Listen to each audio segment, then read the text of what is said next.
It's my first day setting new rules for myself, and I've already broke them. I am 0 for 2 so far. I know an awful lot of us have been bitching about how suppressed we are on TikTok. How 2 years ago, we would get 4 or 5, 600,000 views on the regular on videos. Videos often would crack 1 million views. And now I think my average is 2,000 views per video, no matter what I do. No matter if they're really short, non-monetized videos or 10-minute long videos. I typically get one video a month that breaks out and maybe gets 25 or 30,000 views. But in general, it's like hundreds of views. When in the past, if I had a video that got less than 20,000 views, I would literally take it down, edit it, and republish it because it just seemed like such a low number. Things have changed drastically in the last 2 years.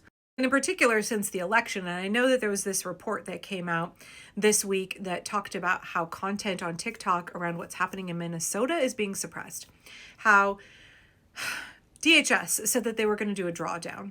And they kicked out Greg Bavino, which only happened because of mass public opposition, right? That was a win for us. But then they brought in Tom Homan, devout Catholic Tom Homan, who is carrying out an ethnic cleansing largely against other Catholics.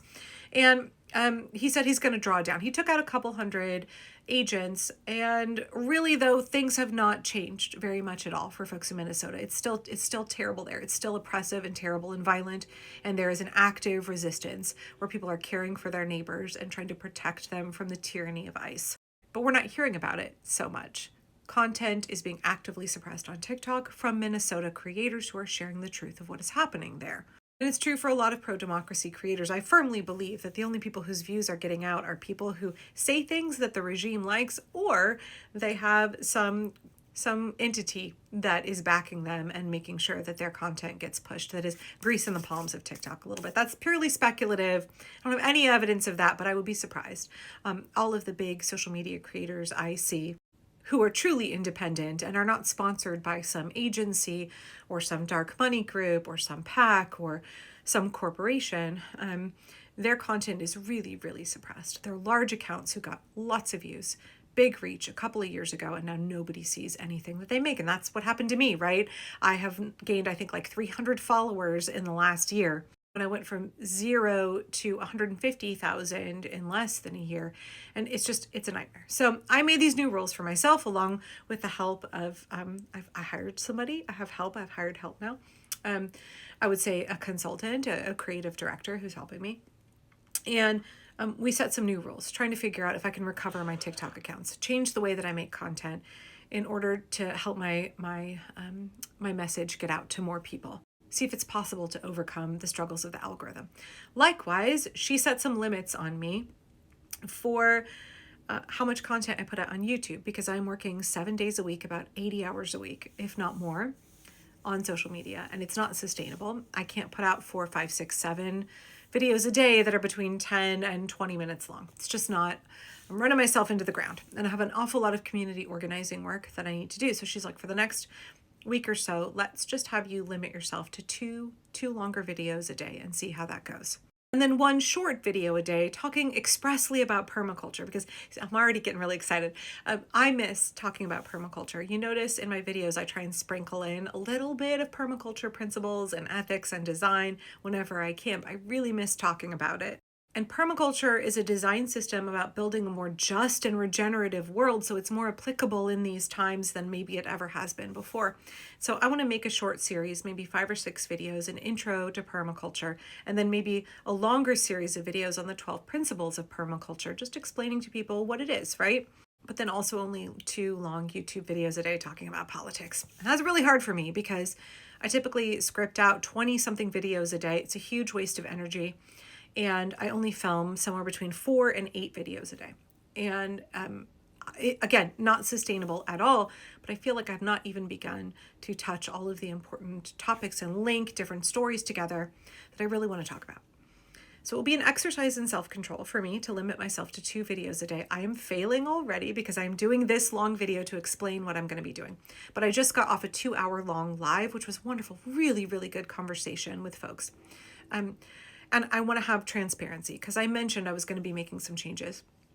And I want people to know that like I'm fine, I'm healthy, I have a ton of organizing work that I need to be doing. My kids need some attention. I'm working on building a studio in my backyard. And I think that this is a really good time to make fewer videos and to figure out if I can make this job more sustainable and still help people in the same way that I have been. So my intent, even though I have broken my rule on day one, is to make 2 long videos a day and 1 short permaculture video a day for the next week or so, and just see how that goes, right? See what the analytics look like, see how my audience feels about it, and see how it works in my life if it gives me more bandwidth and more room for organizing and mutual aid. And also like sleep. Sleep would be a good thing as well, because I'm not sleeping hardly at all. And I realize I've aged 10 years in a year, and I realize I'm very haggard. And it shows in the content that I make. I feel like my content is often compromised in terms of the editing and some of the rambling that I do, because I'm just running on fumes all of the time. And I really wanted to let my audience know, y'all, I'm trying to improve the quality of the content on my channel and also the sustainability of the content that I put out. We're in it for the long haul, y'all. This is a marathon, not a sprint, and I have been treating it like a sprint. The gal that is working for me now said that I'm not modeling for future employees or my audience how it is that they should be moving and behaving. I would not want one of my employees to be working all hours, to be working at 11 o'clock on a Sunday night, or to be working 80 hours a week. No, of course not. I think that everybody in the US should have a 30-hour work week. I think we should have a 4-day work week. So I'm not really practicing what I'm preaching. So I'm gonna try and work on that.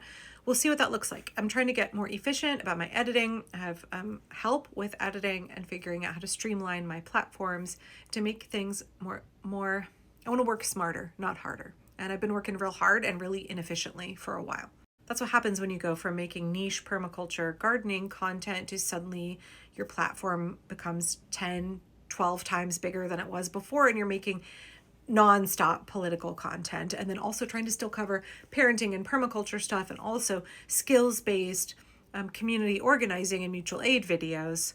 It's a steep learning curve for me. So I did want to take the time to explain to my audience. I'm not dipping out on y'all. I'm not burning out on y'all. I'm trying to make changes that will help me be more sustainable and produce better quality content. Again, I'm failing at it today. There will be other days that I have to have grace with myself, and hopefully my creative director has to have grace with me as I'm doing this really imperfectly.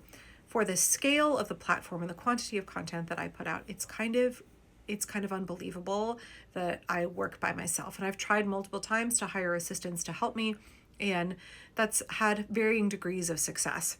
A lot of social media creators my size either work for an agency that helps them out behind the scenes, or they have a staff. They have editors and assistants. They have people who do research for them. I don't have any of that. It's literally just me. I've tried with varying degrees of success to hire some young folks to do a little bit of assistant work for me, right? To answer my emails and to help me with cutting shorts and things like that. But I really kind of have to level up. I know it's just me and a camera, but also this is a business, and also it's an advocacy platform. I consider myself an activist before anything else.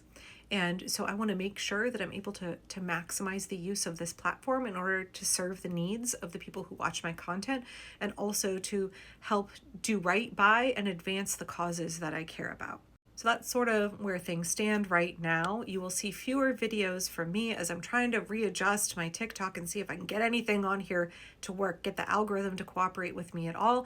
I'm trying to figure out how to post better and more efficiently on YouTube, how to utilize my Substack better, get ready for like big leveling up on my Substack and my Patreon as well. I want to use those platforms better, and then also figure out how to better utilize the fact that I'm choosing to access Meta and use Instagram and Facebook.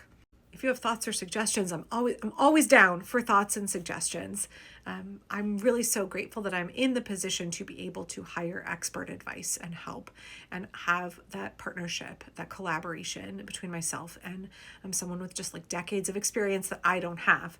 I'm not going to lie, I'm a little bit concerned about lost revenue by posting less over the next week or two, especially because there's a lot of charitable organizations and mutual aid causes that I want to fund every single week. And there are some big, heavy lifts, organizing lifts coming up over the next couple of months that I'm involved in, and I'd like to be able to make significant contributions to those. And right now, I'm not going to be able to, especially right? Like I'm down across all platforms, but also if I'm choosing to back off from how much content I make, I'm a little worried about it. So feel free to call me out if I'm posting too much over the next week or two. And if I'm posting out of my anxiety because I got groceries to buy for people, Anyway, that's the state of play right now. That's where I'm at. Thanks for letting me go through this adjustment period. I appreciate y'all.